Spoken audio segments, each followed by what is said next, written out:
दोस्तों, पति और पत्नी का जो रिश्ता होता है वह रिश्ते की एक विश्वास की डोर होती है। अगर वह डोर जब टूटी, समझ लो पति और पत्नी के बीच कलह होना शुरू हो जाता है। लेकिन कलह होने का एक कारण भी होता है, वह आदमी जल्दबाजी में नहीं समझ पाता, जिसकी वजह से पूरे परिवार में अकाल्पनिक एक निचोड़ बैठ जाता है और उसी की वजह से हंसता खेलता परिवार भी तबाह हो जाता। आज की घटना में सेम कुछ ऐसे होता है।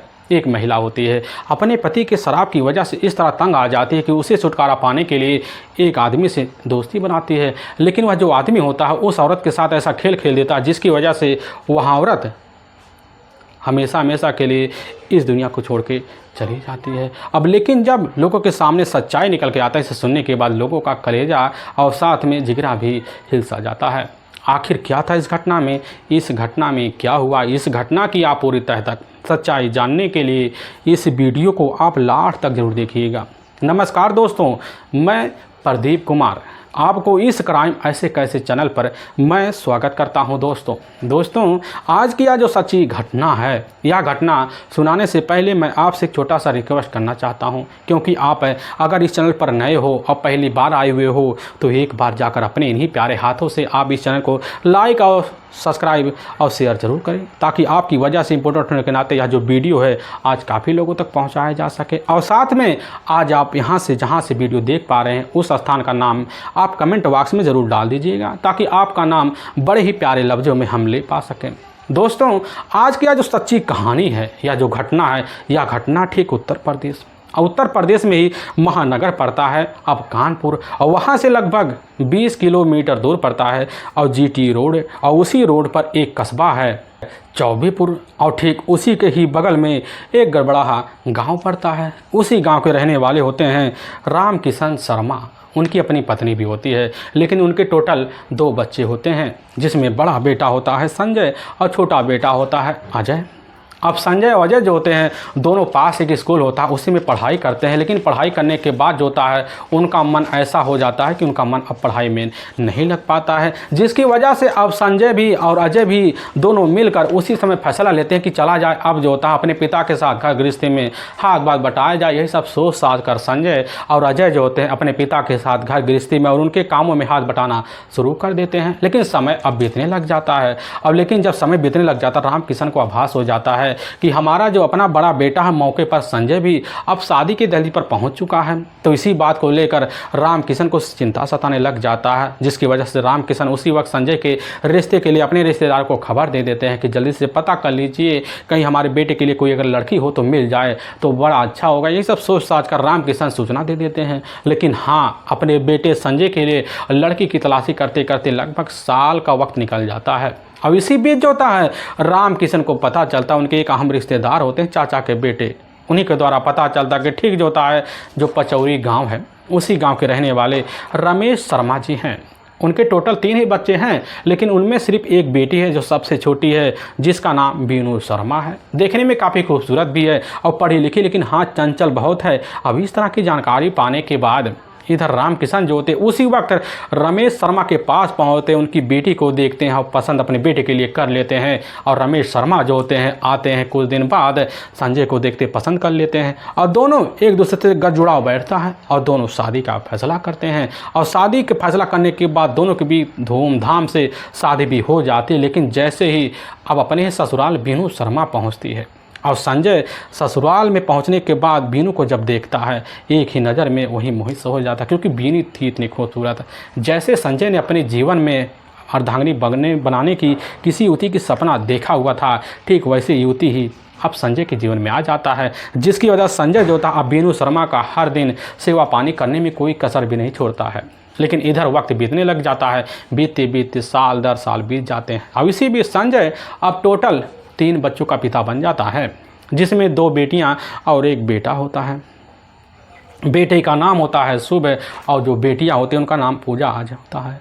और कैसे न तैसे कर अपने बच्चों के साथ अपनी ज़िंदगी बीनू और संजय बिता लिया करते थे। लेकिन इसी बीच संजय को जब आभास होता कि हमारे तीनों बच्चे अब पूरी तरह से पढ़ाई के दहलीज पर पहुंच चुके हैं, तो उसी वक्त संजय और फैसला ले लेता है। और लेने के बाद अब खुद जो होता है अपना गांव छोड़ देता है और छोड़कर अपने ही कस्बे पहुंच जाता है और वहां जीटी जो रोड होता है वहीं एक जाना माना होटल होता है, उसी में जाकर वेटर की नौकरी पकड़ लेता है और वहां काफ़ी कर्मचारी से दोस्ती बना लेता है। जिसकी कर्मचारी से दोस्ती बनते ही अब वहाँ शराब का सेवन कर लेता है और वहीं से नशेड़ी बन बैठता है, नशेड़ी की तरह अपनी ज़िंदगी जीना शुरू कर देता है। और इधर जो होता है कुछ साल तो रहते वक्त निकालता है, लेकिन तब उसके मन में ख्याल आता है क्यों ना चल कर ही अब हमें एक कमरा लेना चाहिए किराए का, और जाता ठीक है जो ब्रह्मपुरा इलाका पड़ता वहीं पर जाकर अब एक बढ़िया सा मकान मालिक संपर्क कर कर किराए का कमरा ले लेता और अपनी पत्नी बीनू को ले जाता, तीनों बच्चों को ले जाता, वहाँ रखता है। तीनों बच्चों को वहाँ बढ़िया से स्कूल में दाखिला करवा देता है। तीनों बच्चे अपना नहा धोकर स्कूल के निकल जाते हैं और बीनू दिन भर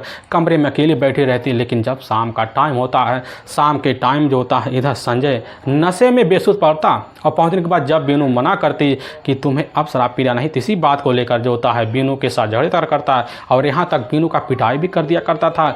लेकिन बीनू थी अपने तीनों बच्चों का मुंह देखकर चुप रहने वाली एक सामाजिक औरत।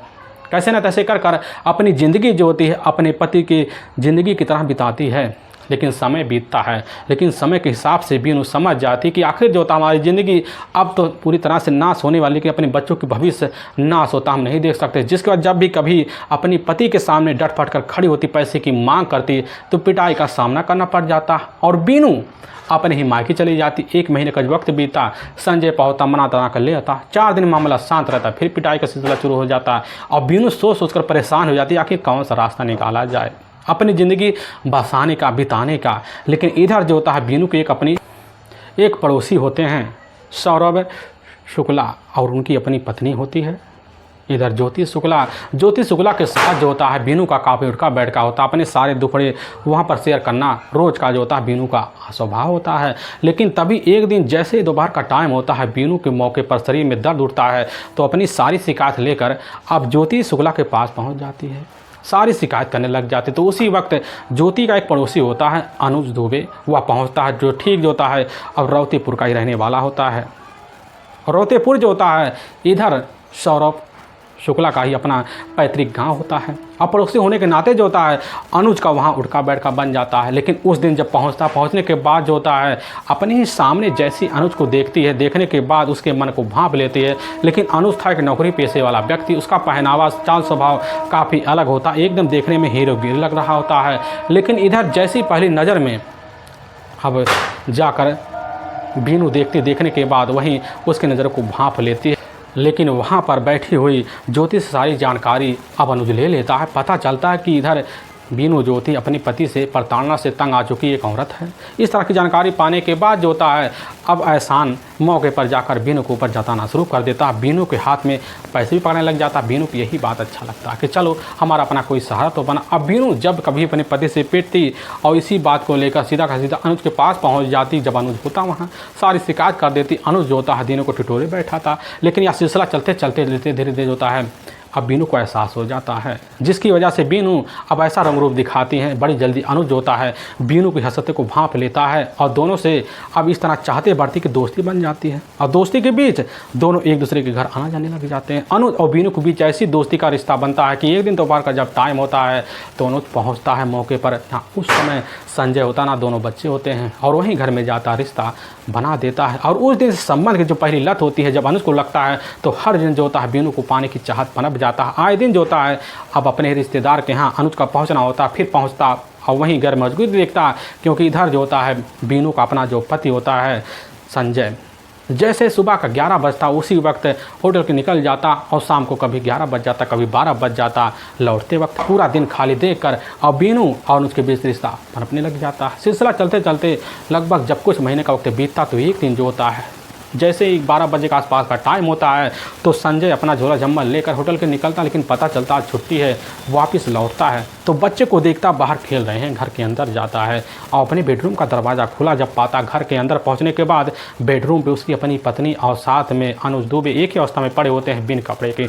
उस अवस्था को देखकर पूरी तरह से संजय वहीं अपनी पत्नी के साथ भी बात करता है और उधर से अनुज फरार हो जाता है। लेकिन इधर अपने पति के सामने जाकर बेधड़क अब बीनू खड़ी होकर लग जाती है कि हमारी ज़िंदगी में अब जो आया हुआ है यही हमारा जीवन है।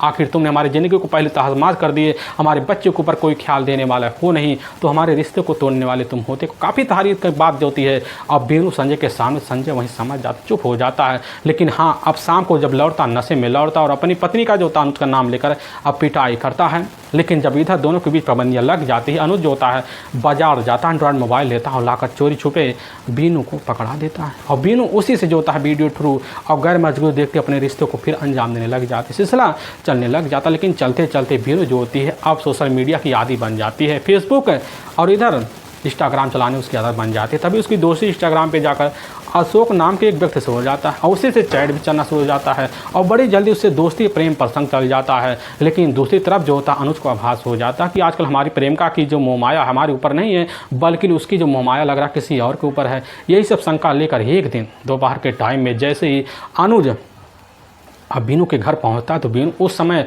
मौके पर स्नान कर रही होती है। बाहर एक चारपाई होता है, उसी चारपाई पर जाकर अनुज बैठ जाता, मोबाइल तकिए के पास रखा होता है और कब्जे में लेता है, मोबाइल का लॉक खोल लेता है, चेक करता है तो व्हाट्सएप पे पहुंच जाता है। वहाँ देखता है अशोक के नाम की एक प्रोफाइल है, लेकिन उसी प्रोफाइल में काफ़ी अश्लील कलर के वीडियो जो होते हैं इधर अशोक और बीनू शर्मा के पड़े होते हैं। उसी समय उसका जो शंका होता है बदल जाता है। लेकिन जैसे ही अब बाहर निकलती उसी बात को लेकर दोनों के बीच झगड़ा हो जाता है। अपने घर पहुँचता है और पहुँचने के बाद सोच कर परेशान, जिसके लिए हमने सारा जीवन सारे धन दौलत न्यौछावर कर दिए, वही प्रेमिका हमारे जीवन को एक खेल समझकर खेल खेल गई। और इसी बात को लेकर पूरे 4 दिन तक जो होता है अनुज दुबे के मन में मनमुटाव बैठ जाता। उसी वक्त सोच लेता है जो हमारी नहीं हुई वह किसी की कतई हो नहीं सकती। इसी बात को लेकर जो होता है अब ठीक जैसे ही 10 मई साल 2025 का ही शाम का टाइम होता, बाजार जाता है, एक तेज हथियार लेता, बैग में रख लेता है और पूरी रात निकालता है।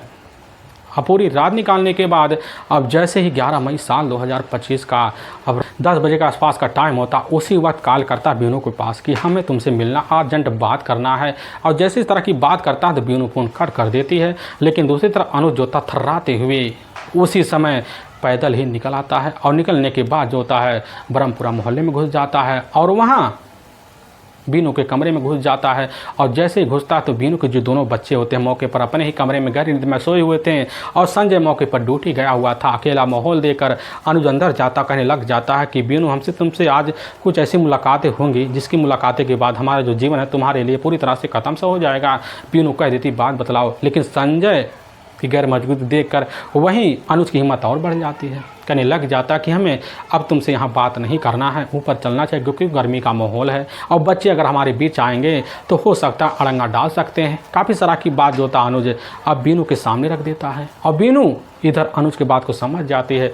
अनुज और बीनू दोनों छत पे चले जाते हैं। लेकिन जैसे ही पहुँचते हैं अनुज कह देता है कि अशोक को हम जानते हैं, तुम्हारे साथ क्या रिश्ता। जैसे इस तरह की बात उधर करता है, करने के बाद जो होता दोनों के बीच झगड़ा शुरू हो जाते हैं। लेकिन अपने ही जेब से अनुज जो होता है एक तेजधार हथियार निकालता है और इधर बीनू के ही गर्दन पे वही हथियार तेजधार तरीके से चला देता है, जिसकी वजह से बीनू के शरीर के जो ब्लड होते हैं बाहर आना शुरू हो जाते हैं और बीनू वहीं कड़पड़ाते हुए अवस्था में दम तोड़ बैठती है और बॉडी को एक खींचते हुए अवस्था में ले जाता है और बगल में एक खंडहर नुमा होता है उसी में डंप कर देता है और मोबाइल अपने कब्जे में लेता है। फिर जो होता है अपने ही पैतृक गांव भाग जाता है, वहाँ ऑन करता है। लेकिन जैसे ही अब सुबह का टाइम होता है, सुबह के टाइम में बीनू के दोनों जो बच्चे होते हैं उठते अपनी माँ को खोजते हैं। छत पे पहुँचते उनकी नज़र अब खंडहर में जाती है, अपनी माँ को देखते हैं और जाकर अपनी एक पड़ोसी मौसी होती है ज्योति अब दुबे को दे देते हैं।